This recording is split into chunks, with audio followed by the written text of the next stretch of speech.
want to start out with a story. This is a story about a sergeant in the Army, Edward Montoya, and he was in Iraq, stationed in Iraq. It was just before Christmas time, and he was in the mess line getting some dessert. In fact, it was cheesecake. And as he's sort of standing there grabbing his cheesecake, about to start eating, there's a major explosion, a huge explosion, and a terrorist has set himself off and blown up the mess hall. Sergeant Montoya dives under a table. When the sort of noise deadens, he comes out, takes a look, and he's okay. But he's a medic, and around him is a carnage of people, all sorts of people, some not so badly injured, others very badly injured. And as a medic, his job is to think about who am I going to treat and who am I going to really not be able to help, or who can make it on their own, at least for a little while.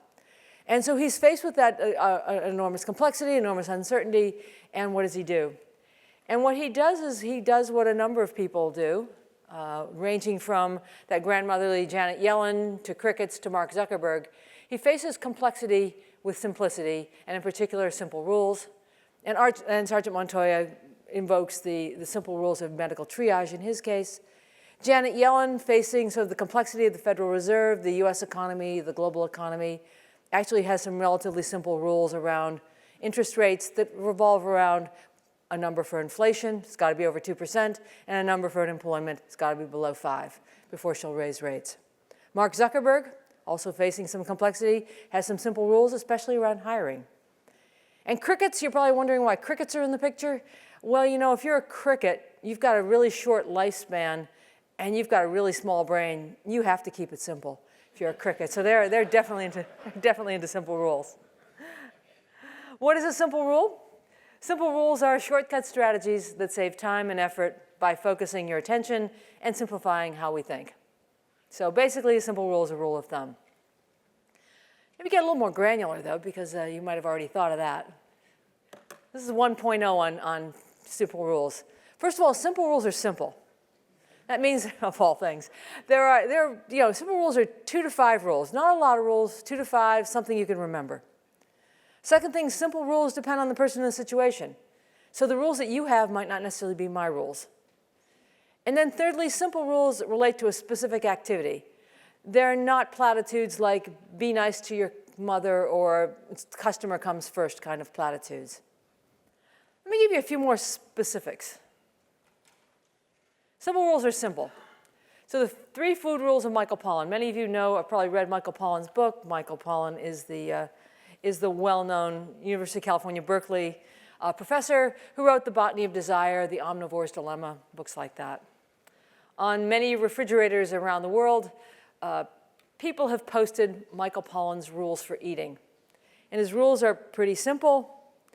Eat real food that your grandmother would recognize. So if your grandmother wouldn't know what it is, don't eat it. Small portions, and eat mostly plants. Now, if you think about within that, that's really easy to remember, and yet you can eat cantaloupe, kale, blueberries, fish and meat occasionally, lots and lots of plants, but not too much. So fairly simple. Yet it doesn't really restrict you all that much. Second idea, simple rules depend on the person and the situation. The skinny middle-aged guy is Michael Pollan. He has one set of rules. The other people are Stanford football players. They actually have their own eating rules. Stanford football team's eating rules are eat breakfast because they're students. And if you recall your student days, you stay up late, get up late, and often skip your breakfast. So simple, eat your breakfast is the first rule. The second rule is stay hydrated because these are active young guys and they tend to get dehydrated, and that's not good for your body, so they're supposed to drink water. And the third rule of the Stanford football team for eating is eat as much as you want as long as you can pick it, pluck it, or kill it. And if you think about that, I mean, it's got some similarity to Michael Pollan, right? Your grandmother would recognize anything you can pick, pluck, and kill. So basically an emphasis on non-processed foods. But beyond that, the rules are pretty different. Stanford football players are not into portion control. They're into eating as much as you want. Stanford football players are not into mostly plants. They eat a lot of protein, and they need to eat a lot of protein. They're growing people who need to build muscle. So the point is, simple rules depend on the situation. They depend on the person. Given that we're sitting here in the business school, let me give you a couple of more of a business example. This is a comparison between Indiegogo and Kickstarter, the two crowdfunding platforms. Indiegogo has a set of rules around which kinds of projects can be on Indiegogo. The rule is pretty simple. It's anything goes as long as it's legal. So you can fund your root canal, you can fund your trip to Europe, you can fund your business, your movie, your Jamaican bobsled team, whatever you like. Or you at least attempt to fund it on Indiegogo, as long as it's legal. By contrast, Kickstarter has many more rules. In particular, Kickstarter has some rules around that you have to fit into certain project categories, typically around the arts, although they do have some business categories. But you have to fit into about 13 categories, and Kickstarter, over the years, has kicked out about 25% of the projects that are submitted to it. And it's also curated by real people who are looking for the merit of the project. So what's the point here? The point here is the same activity, picking crowdfunding projects, different rules. Why the different rules? I think partly it's probably reflects the background of the founders. Indiegogo is founded by Bay Area people, in fact, actually Berkeley people. And it's an egalitarian philosophy. Essentially, the idea is, who are we to tell who can be on the internet? The internet's for everybody. We're not going to be gatekeepers. Everybody deserves the opportunity to grab a rich uncle off the internet. In contrast, Kickstarter is coming out of a background of the arts. In fact, one of the founders explicitly was thinking about Kickstarter as a way to publicly fund the arts. The arts are as a curation model, and they were simply picking up on the curation model of the arts.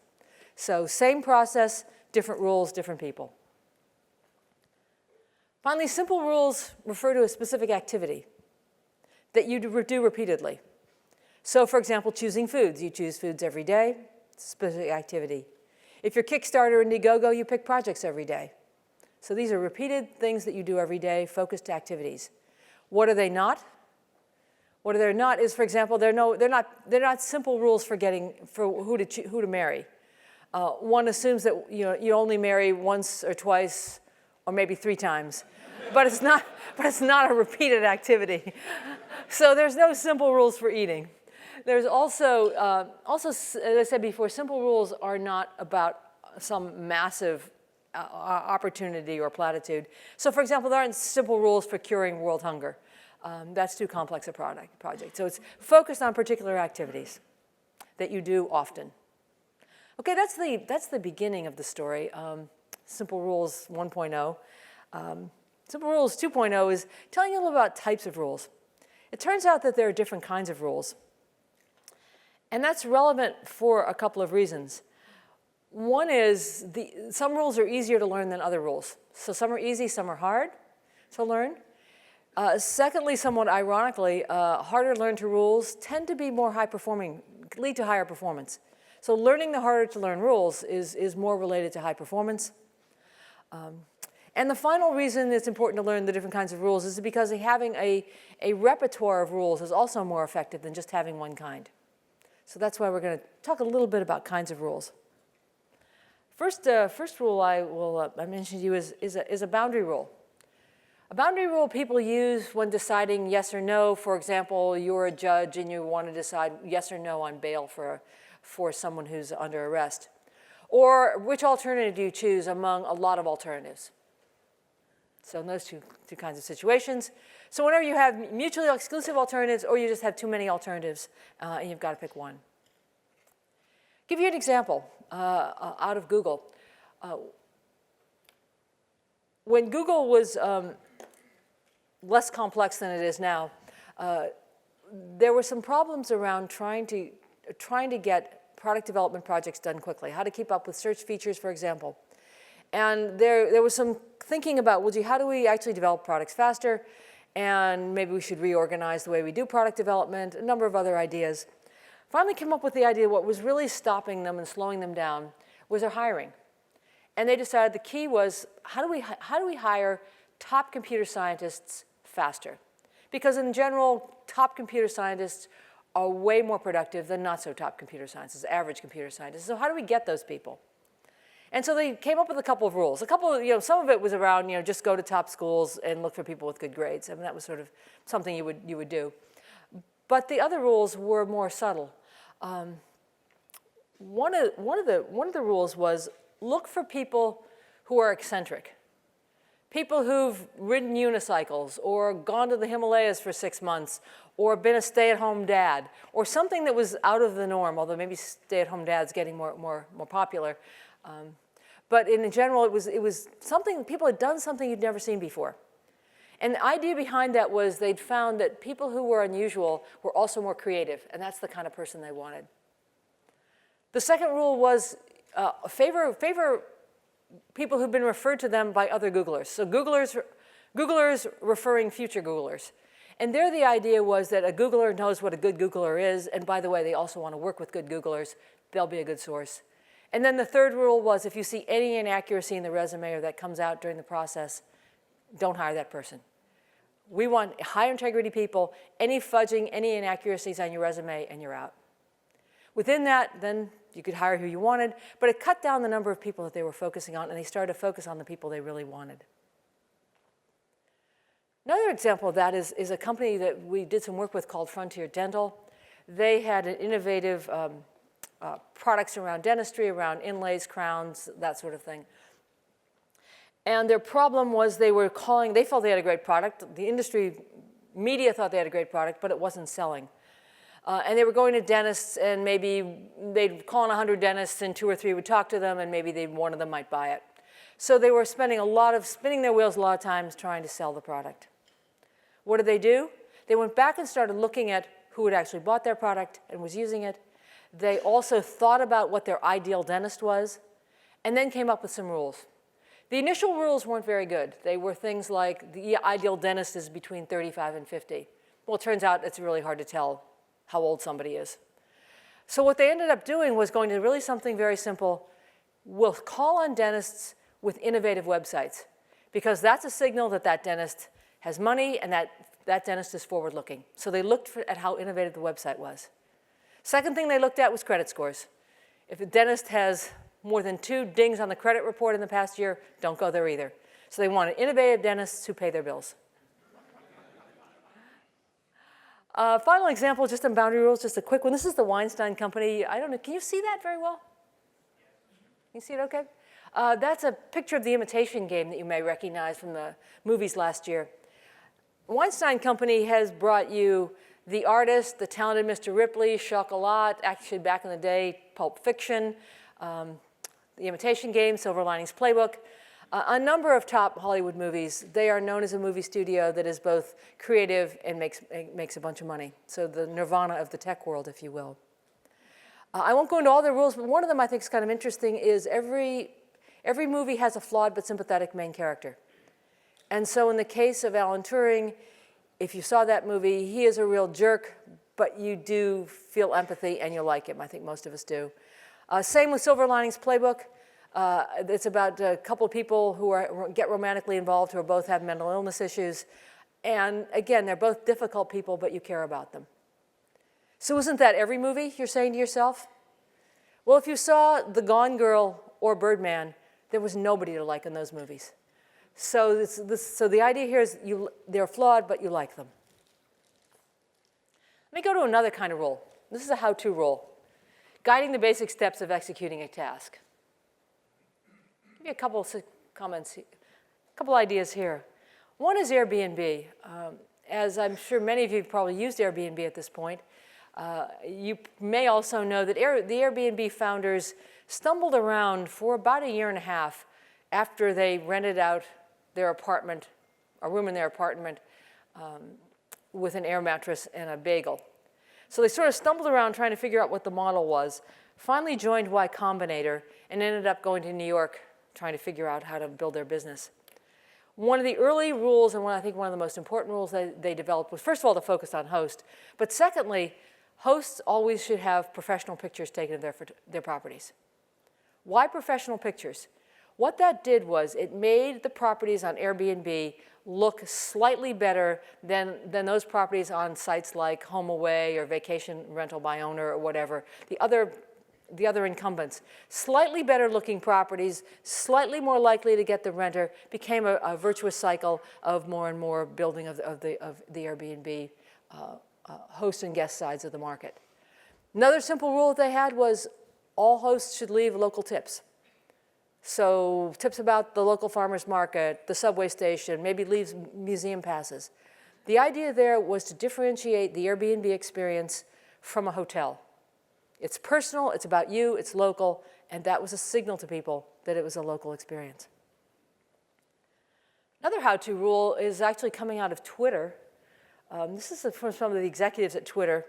For those of you who are still working, you probably spend way too much time in meetings, and that was what some of the Twitter executives decided they did. And so they decided to have some rules, which kind of ironically for me anyway, were about PowerPoint. And the rules were no PowerPoints, and if you commit to going to a meeting, you have to show up. So why those two rules? One is, why no PowerPoint? Well, because they decided that everybody was wasting way too much time on making PowerPoints. And secondly, people talk too much when they have PowerPoints. So don't waste your time making a PowerPoint, don't talk too much, just come to the meeting. Why the rule about you can't cancel out? Because if you have a meeting and it has 4 or 5 people and one person doesn't show up, it detracts from what the point of the meeting was. It mattered that that person wasn't there. You can't really accomplish what you've wanted to do. You've sort of wasted everybody else's time. So you've got to show up. And finally, this is the White Stripes, which is a band that had probably one of the #1 albums of the 2000s, the White Blood Cells.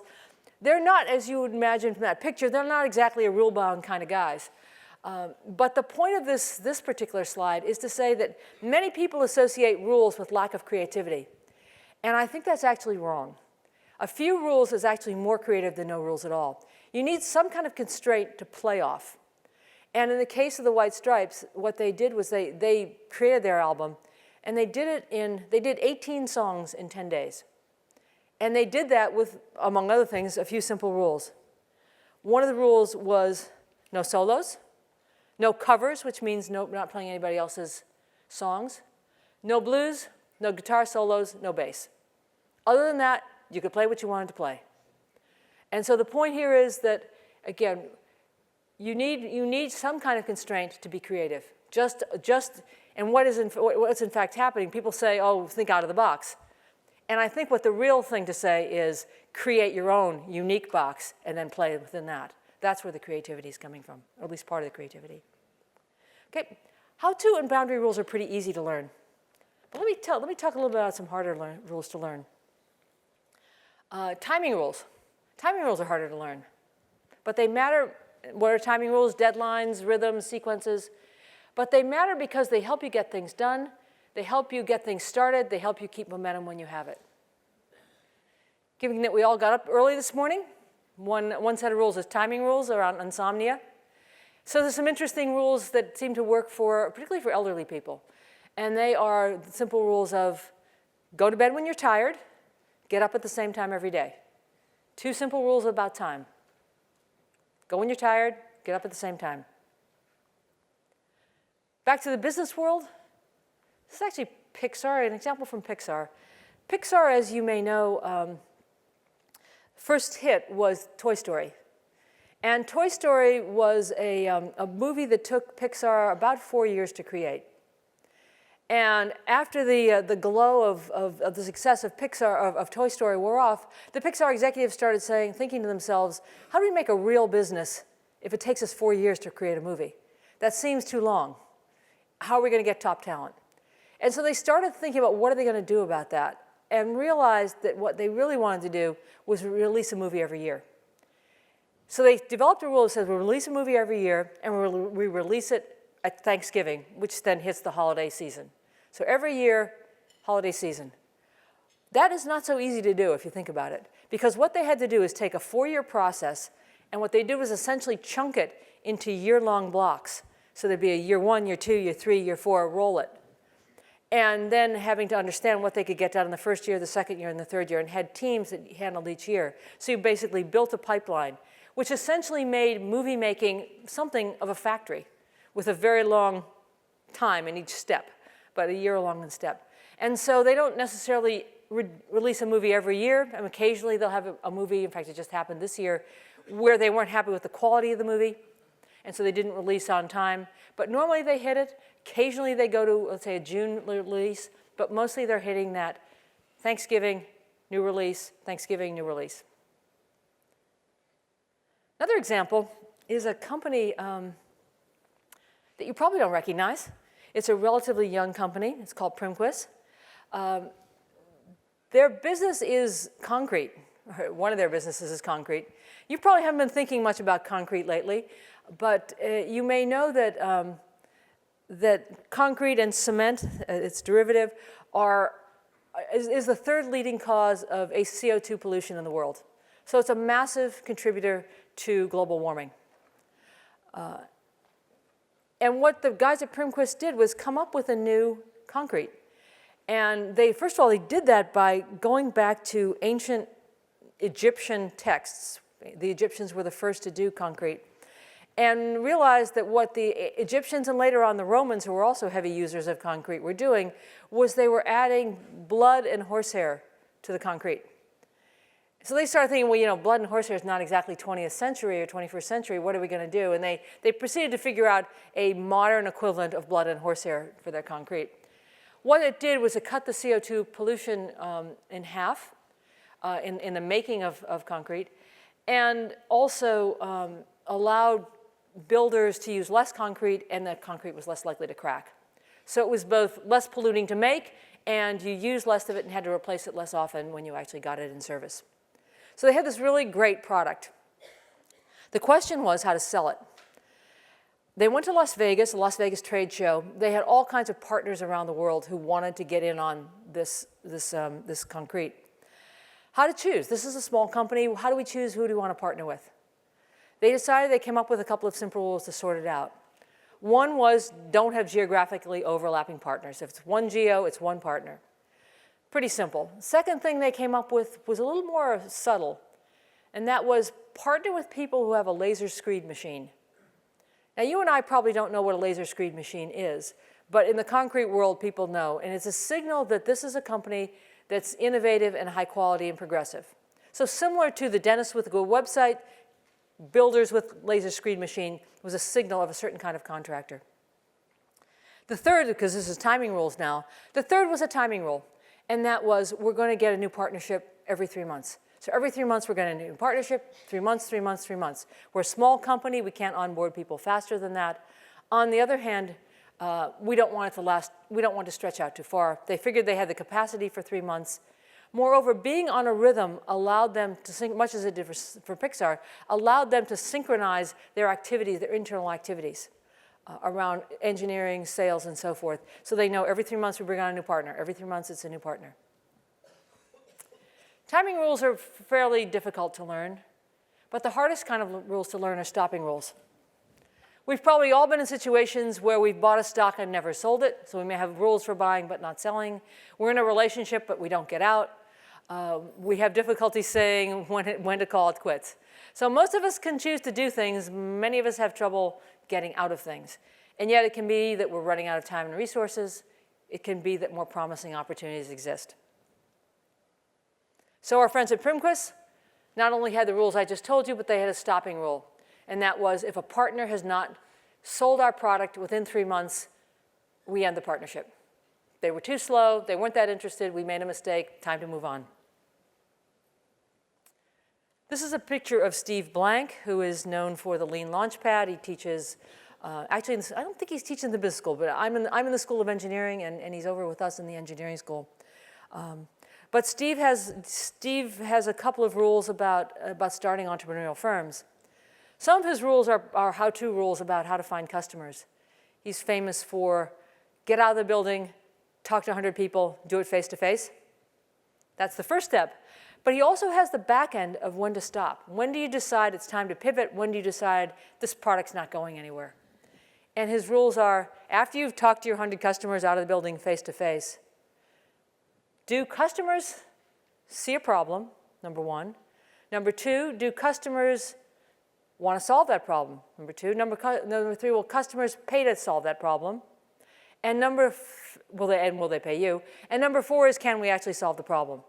So you ask yourself those 4 questions, and if the answers are no for any one of those questions, you move on because that product's not going to make it.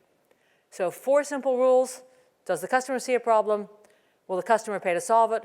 Will they pay us? Can we do it? Finally, final stopping rule. This is Mount Everest. This is, as many of you have probably read the book Into Thin Air, that talks about the death of about 8 climbers in 1996 on Mount Everest. And in that climbing expedition, the leaders of the expedition, Scott Fisher in particular, had a stopping rule. And that rule was, if you're not on top by 2 in the afternoon, you leave. You turn around. No matter where you are, you turn around. On the day that these 8 people died in an avalanche, they were on top at 4 o'clock. They didn't. Had they followed their own stopping rule, those people would be alive today. But they didn't, and tragedy came about. So those are some of the key rules. Stopping rules being hard to learn. I'm going to say just a couple things, and then maybe open up to you all. How to create simple rules. Thought that'd be kind of an interesting thing to talk about. It's 3 steps. What's your objective? What do you want more or less of? Keep it specific. Find the bottleneck. What's really keeping you from your objective? And craft the rules. How do you actually figure out the rules? With finding the bottleneck, probably the hardest thing to do. Determine the objective. We'll maybe mix it up a little bit, have a little bit of alumni stuff here. This is the Stanford football team again. What's the objective? Well, you've probably all wondered how Stanford went from 1-11 to a football powerhouse. In fact, I don't know about you, but I kind of find it a little strange that I went to a football powerhouse.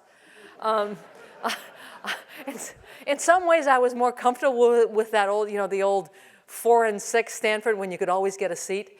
But that's not our world anymore. And you're maybe wondering how that happened.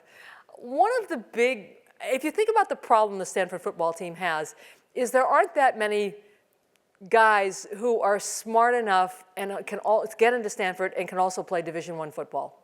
That's a very small pool of people. And our team is a relatively thin team of talent. There just isn't that much talent. And so it turns out that there were a number of things that happened. One of the major ones was a guy named Shannon Turley, who is our director of strength training. He has a more elaborate title now, but he's basically the strength training. He had strength training for the football team. The football team put a lot of emphasis on strength training. But unlike other programs where the goal of strength training is to bench press hundreds of pounds and clean jerk hundreds of pounds and wear PR t-shirts that said your personal best in lifting was something, essentially being strong. Shannon changed the objective because as you think about the team, he changed the objective to it's not getting guys stronger, it's keeping guys injury-free, which is not only morally, I think, appropriate, but it also turned out to be strategically important for Stanford football in particular. And under Shannon, the Stanford, from basically the first couple of years, Stanford dropped their serious injury rate 90% with a strategy that was around what's our objective? Our objective is to keep the guys healthy. And so they're on the field, because when your guys are not healthy, even though they might be great, they're not on the field. And so thinking back, what's our real objective? What's our strategic edge? Was actually very helpful for Stanford football. And this focus on keeping players injury-free. So that's first kind of give you an example of objective. It's thinking harder about what it is you really want. Sometimes it's revenue, sometimes it's costs, sometimes it's growth, sometimes it's profitability, and sometimes it's something like, in the case of Google, that I mentioned before, hiring top computer scientists. In the case of Stanford football, staying injury-free. Second step is finding the bottleneck. This is being House of Cards. This is the bottleneck that Netflix had. Netflix was faced with a situation, as you may remember, where the cost of content was becoming very high. So the Hollywood movie studios has figured out the streaming game and were starting to charge Netflix a lot, and their margins were being squeezed.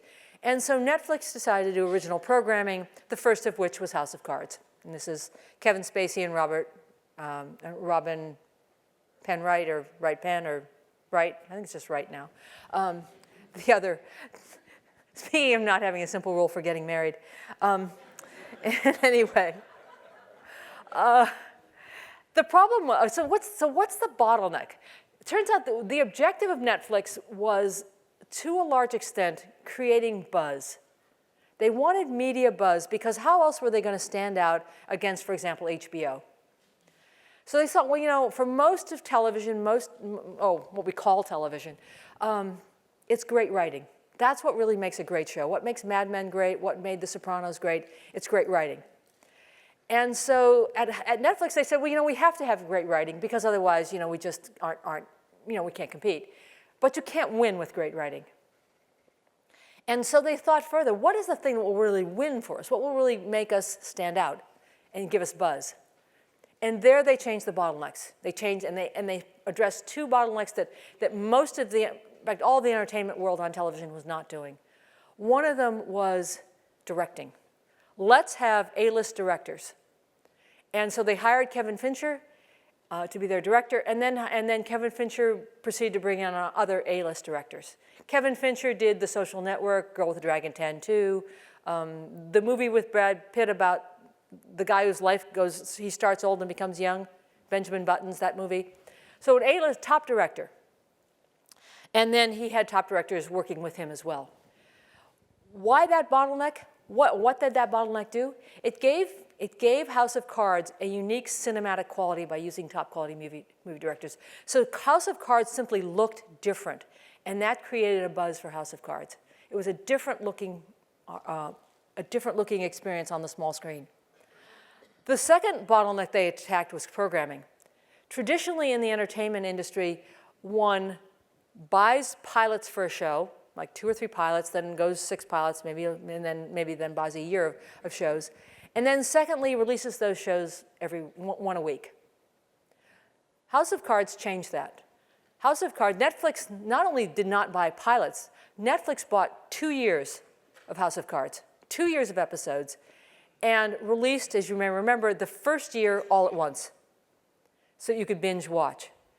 Both binge watching and the buying 2 years worth were major breaks from what most people had done, created a lot of media buzz around House of Cards, got people watching House of Cards, people started binge watching House of Cards, people told their friends about binge watching House of Cards. You didn't have to wait till the next week to see if you liked the show, and so on. So the point is that they went to 2 simple rules and then continued. Use A-list directors on that side, but also buy in bulk and let people binge watch, release it once. Now that of course looked risky for the average entertainment company in Hollywood. It was not so risky for Netflix. Because as the Netflix guys say, we knew you'd like House of Cards before you knew you'd like House of Cards. They knew from their data on the streaming services, Netflix subscribers liked Kevin Spacey, they liked David Fincher, and they liked the old British House of Cards. They were sure House of Cards was going to win. They could take a bet on buying in bulk and actually ending up paying a lower price. Secondly, they knew you were already binge watching. Even though regular media companies didn't know it, Netflix knew that their subscribers were already watching 2, 3, 4, 5, 6 episodes of whatever at once. So what's the point here? They found some unique bottlenecks and then created rules around those. Finally, creating the rules. I'm not going to say too much about that, but we can talk a little later about it, if you like. Creating the rules is fairly straightforward. What companies do, and this is actually a restaurant chain in Europe, based in Czechoslovakia, and they were developing some rules around what menus to offer in their cafeterias. What they did was, first of all, what their market was they were based in Prague, and their market, they decided, was going to be Western European and US companies coming to Prague and looking to have a better food experience for their employees. So the Ciscos, the Googles, the Facebooks, those kinds of companies coming to Prague. That was their market. They got some great chefs. They started, serving great meals, and they started losing money. So everyone loved the service, but they couldn't make any money on it. So what they decided was their objective was making money. Their bottleneck process, they decided, was menu planning, and then they had to figure out their rules of menu planning. Prior to that, there were really no rules. The chefs just had a great time figuring out whatever they wanted to make and did that. What they did was engage the chefs in creating the rules. So that's the thing you usually want to do is have your employees engaged, or your family members, if it's family rules, engaged in the process. Started looking over their history. What meals did people like? What meals were profitable? Started thinking about that, came up with some rules that basically put some discipline on the chefs. And the rules were, set the menu by Wednesday of the prior week, 5 meals a day at every cafeteria, 3 meals have to be bestsellers, 2 meals have to be the same across all the cafeterias, so we get some economies of scale. Within that, and try and locally source, or at least seasonally source, because it turned out the chefs were ordering up oranges in January, and there were no oranges to be found in Prague. So those simple rules, Wednesdays, 5 meals, 2 the same, 3 bestsellers, locally sourced, or at least seasonally sourced. Within that, do what you want to do, and ending up with they became profitable in 6 months and grew their business by over 50% in a year, so basically worked out well for them. But the keys to finding the rules were having the people who use the rules figure out the rules, looking at their own experience. They also brought in an outside consultant to give them just an external point of view. So it's look at your experience, bring in an outside source, and perhaps ask your employees who are involved to do it. So to summarize, or maybe to end up with Leonardo da Vinci, simplicity is the ultimate sophistication, and keep it simple. So that's what I got for you, and hopefully you'll have some questions. Thank you. Thanks.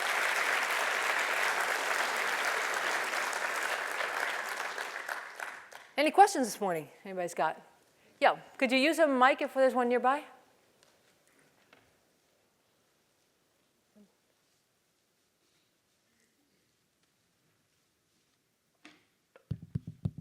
Thank you very much for that fabulous articulation of the simple rules side of the equation you presented in the beginning. Okay. I wonder if you could say something about what you mean by complexity, and is that an assumption everybody else in the room might share with you that I don't, and why it is. What's the relationship between what you see as complexity and simple rules? Okay, yeah, complexity means that there are too many things going on.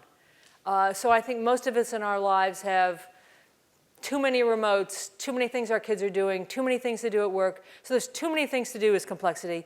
And actually layered on it, which I didn't talk about, but which is even more a driver, is uncertainty.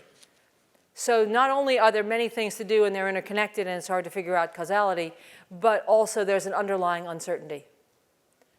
And so not only is it complex, but it's changing. And if you try to use a complicated solution, lots of analysis, lots of information, there are 2 problems with that. One is it's too slow. The second is that you tend to overfit the past. If you're using a lot of information, you often will be overfitting the past, and the past is not necessarily a predictor of a future in an uncertain world. And so it's being driven both by the complexity as well as the uncertainty.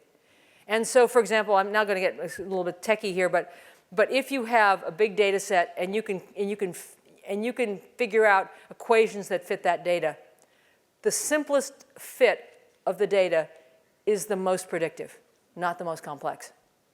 Because what you're trying to do is you're trying to predict the future. So is that? Yes, that's very helpful. And I guess my follow-up would be, is this why people talk about things like resilience within systems? Or yes. that how complex systems are in fact more robust, like a forest that has many species as opposed to one? So it does have to do with resilience, that's right. Yeah, I mean the underlying... The ability to respond to all that uncertainty. Right, and the underlying, I don't know how many of you follow the Santa Fe Institute and complexity theory, the underlying scientific basis is complexity theory. So if somebody wants to talk about that afterwards, I'm happy to do that. Complexity theory, complex adaptive systems. Yeah, question? Thanks so much for the lecture. It was very interesting. I have a very simple question. Okay. Since we're here at I'll have Stanford. a complex answer. No. Since we're here at Stanford, what are the simple rules that the Stanford admission department uses? The simple rules, you know, I'm sure they have them, and I'm sure they're not telling us. I could make a guess, but I'm not sure I want that on tape. But I'm sure there are some. Thank you. Yep. And unfortunately, you know, it turns out we are turning down a lot of great kids these days. I don't know. It must be an enormously difficult task because there's so many great kids we're turning down. Although I do have to say, as a professor, every so often I'll have a student in class, and I'll wonder how did he or she ever get here? You know? And then I have to click back and say, what was I like when I was 19? Oh yeah, now I remember. Yes. Thank you for that. The question is really about this concept of continuous improvement and standardization. Yes. And of course, the rule I see as being this sort of plateau or the standardization before you go through the next iteration. How does, I mean, I guess it's just how do you lead an organization through a continuous improvement process if you have rules that are established and say the environment is constantly changing? How do you negotiate that? I think what we find in working with companies that you try to find, the more the world is changing, the fewer the number of rules. I mean, that's just sort of the if you will, the meta rule of thumb. So if the world is slowing down and it's stable, you can have a lot of rules, and even you can start approaching bureaucracy. But when the world is changing, you keep the number of rules simple. So a smaller number. Every so often, you do need to change the rules. The environment's changed, you know, competitive situations changed. I mean, a classic case that many of you would know is Moneyball. Moneyball, one of the key rules was, you know, sign players who have a high on-base percentage. Great rule until the Red Sox and every other team started doing the same thing. That rule didn't work anymore. You had to change the rule. The environment changed. So you do have to be sensitive to the number if you've got a lot of movement, and then when the competitive situation changes. So once a year, maybe reassess or... Reassess whether or not are these rules making sense. And I would guess many of you have at some point in your life raised teenagers. It's that, simple rules are like perfect for teenagers, but you have to keep updating them. Simple rules, but as the child gets older, you update the rules. Yep. Great, thank you. You want to go on this side, then go back to that side? Yeah. In most of the examples you gave, it seemed that the simple rule was coming top down. Is that a necessary precondition, or did you find it the other way as well? We found that bottom up was actually pretty useful in a lot of the companies where we're either working with a small company, let's say, not that small, but maybe 500 million and under, or business units of bigger companies. It was more effective to have the individuals who are going to have to use the rules be involved with the rules.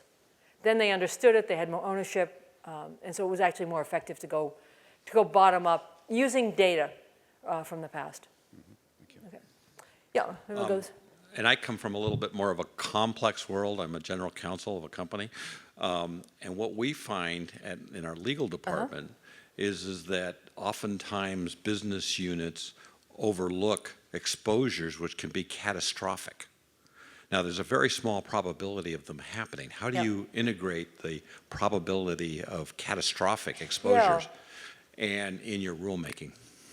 I haven't run into that very often. I would think that one would turn to perhaps someone like you and perhaps operating people to see what are our biggest exposures, or what is this catastrophic risk, and what's the one thing maybe we don't want to do. Let me think. It's not a catastrophic, but I have worked with a company where they were doing a lot of joint ventures, and they would always put a financial cap on the top. We don't go in a venture that's bigger than this, and that was a way to limit exposure. As far as that real tail, I haven't thought too much about that. I'll have to think about that. Have you thought about it? Uh-oh. I know. Yes, many Your times. friend is rolling her eyes now. No. Yes, many times, and I'll give you a classic example. We recently opened up 26 locations, and the legal department recommended putting a cap on the amount of the lease exposure you could have if Yep. you had to exit the location. Yeah. Oh, the MBA said, we'll never get a lease if we do that. And of course, now some of the locations are underperforming, and there are issues that are abounding, and which the legal department and my department is having to deal with on an everyday basis now. I guess the good news is you still have a job. That's true. Yeah. But it was a very good, simple rule to start It off was with. a good simple rule. When do we get out of there? Yeah. Yeah. In the timing rules slide, the initial slide, it mentioned that timing rules can be useful for getting unstuck. And I was wondering if you had examples of that. Yeah, it's the idea is that that a lot of times we always mean to do something, and if you have a timing rule that says, well, actually, I'm going to, I'll use actually a personal example. I really should exercise more, which many of us probably have that dream. If you actually have a timing rule that says, I'm going to exercise every day at 5, or I'm going to exercise twice a week, and you put that into your head, that is something you can remember, that is something that you can do, it becomes more concrete for you than, gee, how do I exercise? So that's how it can get you unstuck. Okay, I'm going to exercise every day at 5, and I'm just going to do that for 5 minutes, or whatever I'm going to do. But creating that rule, and why rules, one of the reasons why simple rules work is partly because they're fast, but partly because they're easy to remember, and even when you're tired, hungry, stressed, busy, you only have to remember a couple of things. Thanks. Okay, sure. Hi, I had a question about the stop example that you gave for Steve Blank. That's sort of the front end of making a decision whether you do something, but you often have to stop projects which just aren't working well. Right. And since they're somewhere down the road, it's organizationally complex to do that. Yes. So it's sort of how do you reverse bad decisions quickly in a timely way? Yeah. And sort of simple rules that you may have seen relative to that. Yeah, I've seen a company that was pretty successful into going into new businesses, and their simple rule for stopping was if the business hasn't met certain revenue targets, and they had predetermined targets, in 2 years, we either exit the business or this team at least exits the business. And what that did was, a priori, everybody knew that's what the target was. And so that wasn't then at the last minute people saying, oh, we're almost there, we're almost there. It ended at a certain time. Maybe if I add to that, some companies have rules that it's better to fail inside the company before you go out and find that you're not performing well. This might be on a product introduction, making a decision about stopping it there before you go through all the full rollout of things. So it's even getting it back inside the company. It depends, to the point of simple rules are situational. In the situation you might find yourself, you may want to stop let's say pharmaceuticals, or somebody like Genentech, I know has some rules about when they stop a phase 1 clinical trial. I mean, there are the FDA rules, but they also have their own rules about when they stop a trial. Thank you. Okay, and if you had set them up ahead of time, it's a lot easier to then, it becomes less political, because everybody's agreed ahead of time, this is the rule, and we're following that.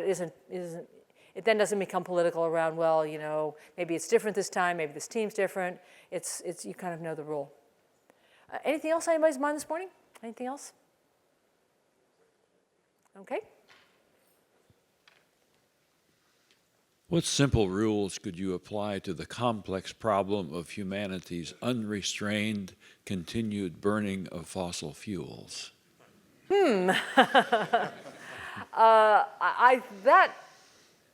That is a complex problem. Simple rules are about a particular activity. So simple rules could be useful for a particular thing, like perhaps automotive gas consumption. Simple rule, in fact, I would think, this isn't climate change, but it is a legal example, or a government example. The Glass-Steagall Act that regulated investment banks and other kinds of banks in the 1930s is a 34-page law. Dodd-Frank, with all its extensions, is 34,000 pages. A law that no one can understand, no one will ever understand. And the point is that with something like climate change, having a zillion rules is just going to make lawyers rich, lobbyists rich, and the rest of us confused and not knowing what to do. And so a relatively small number of rules I would think would be helpful around, let's say, gas consumption or solar panels or whatever. I mean, it would depend on particularly what aspect of the challenge you were looking at. But keeping the laws, I think, relatively simple so that people understood them, businesses understood them so they knew how to operate within the context of those laws, I think would be a big gain for us all. Mm-hmm. And does it help to begin with a single vision, perhaps, transforming the world's largest industry from 85% fossil to 100% renewables as quickly as we prudently and profitably can do so? Something simple like that? I think it's got to be something we're all, I think it's hard for us to all buy in. I think maybe I'm a little less grandiose than that. Anyway, yeah, thank you. Thanks for coming. Looks like we're about the end of our time, but I can hang out, or should I take one more question? No. Okay. Simple rules are wonderful. And my question is in terms of reality. Yes. What happens when the people start to second guess the rule or make exceptions to the rule or kind of blink when it's time to Well, then you're not operate? enforcing the rules, but also maybe if a lot of people are blinking and not enforcing it, it's probably time to change the rules. And you see that? Yes. Yeah, That's the part rule's of not it. working anymore. People are finding too many exceptions. Maybe there's something about these rules are obsolete. Let's go to something new. Okay? Thanks, everybody. I appreciate it, and have a great weekend.